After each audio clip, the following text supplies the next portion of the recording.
Pemirsa, siaran televisi memberi manfaat positif maupun negatif tergantung dari pengawasan yang dilakukan oleh lembaga independen seperti KPID. Wakil Ketua KPID Bali, Made Nurbawo mengatakan pengawasan terhadap dunia penyiaran semakin berat akibat banyaknya keluhan dari masyarakat karena banyak ditemukan waktu penyiaran yang tidak tepat. Lebih lanjut, Made Nurbawo mengatakan salah waktu yang dimaksud adalah tayangan televisi selama ini semakin menarik minat remaja sekolah untuk menontonnya. Seperti tayangan reality show dan sinetron yang ditayangkan pada waktu-waktu siswa belajar di rumah untuk mempersiapkan pelajaran di sekolah besoknya, yakni rentang waktu dari pukul 19 hingga 21 malam hari. Dengan tayangan tersebut di waktu yang dikatakan tidak sesuai, rupanya membuat masyarakat resah. Terbukti banyak keluhan masuk ke Komisi Penyiaran Indonesia Daerah atau KPID Bali.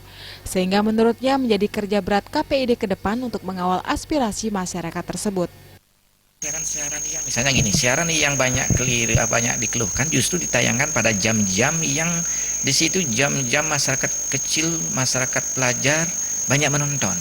Nah ini kan harus dikomunikasikan oleh KPI, jam-jam misalnya jam-jam belajar anak-anak itu ya, misalnya jam 7 sampai jam 9 itu ada banyak siaran hiburan misalnya. Kalau di statistik kita kan siaran hiburan ini yang banyak. Variety show, reality show, bahkan infotainment ini yang banyak, bahkan sinetron. Itu yang banyak dikeluhkan dan itu banyak ditayangkan pada jam-jam belajar anak-anak. Nah, artinya ini tantangan karena bahkan misalnya gini, ada banyak siaran yang menurut kita itu salah, tapi masyarakat juga menganggap itu nggak ada masalah. Nah ini gimana ini antara regulasi dengan persepsi ini. Ditambahkannya dalam pembangunan Bali ke depan, dunia penyiaran wajib memberi porsi lebih besar terhadap budaya dan kearifan lokal Bali untuk ditayangkan, sehingga budaya Bali mampu tetap dipertahankan.